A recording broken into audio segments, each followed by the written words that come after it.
Tourism വികസനത്തിൽ ജില്ല മുന്നേറുമ്പോൾ അധികൃതരുടെ അനാസ്ഥയിൽ ഇരുളടഞ്ഞ ടൂറിസം കേന്ദ്രങ്ങളും ഇടുക്കിയിലുണ്ട്. അതിലൊന്നാണ് ആളൊഴിഞ്ഞ അനാഥമായ പൊന്മുടി എക്കോ പോയിന്റ്. ഒരു കാലത്ത് ആയിരക്കണക്കിന് സഞ്ചാരികൾ പ്രതിദിനം എത്തിയിരുന്ന ഇവിടമിന്ന് സാമൂഹ്യ വിരുദ്ധരുടെയും മദ്യപ സംഘങ്ങളുടെയും താവളമാണ്.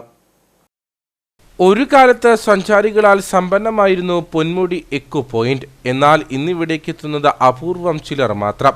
പൊന്മുടി ജലാശയത്തിലെ ബോട്ടിംഗ് ആദ്യം ആരംഭിച്ചത് ഇവിടെ നിന്നുമായിരുന്നു. പിന്നീടുണ്ടായ രാഷ്ട്രീയ കരുനീക്കങ്ങളിൽ പദ്ധതി നിലച്ചു.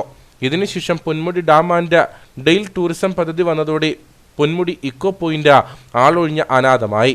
പച്ചപ്പിൽ നിറഞ്ഞ മനോഹരമായ ഈ പ്രദേശം ഇന്ന് മാലിന്യങ്ങൾ കൊണ്ടും മദ്യക്കുപ്പികൾ കൊണ്ടും നിറഞ്ഞിരിക്കുന്നു. സാമൂഹിക വിരുദ്ധരുടെയും മദ്യപ സംഘങ്ങളുടെയും താവളമാണ് ഇവിടം. പൊന്മുടി എക്കോ പോയിന്റ് ടൂറിസം പദ്ധതി നിലച്ചതോടെ മങ്ങലേറ്റത് കൊന്നത്തടി പഞ്ചായത്തിന്റെ ടൂറിസം മേഖലയ്ക്കാണ്. ടൂറിസം വികസനത്തിന്റെ ചെറിയ സാധ്യതകൾ പോലും പ്രയോജനപ്പെടുത്തുവാൻ സംസ്ഥാന സർക്കാർ പദ്ധതികൾ തയ്യാറാക്കി മുമ്പോട്ട് പോകുമ്പോഴാണ് സഞ്ചാരികളുടെ ഇഷ്ടകേന്ദ്രമായിരുന്ന പൊന്മുടി എക്കോ പോയിന്റ് സാമൂഹിക വിരുദ്ധരുടെ താവളമായി മാറിയത്.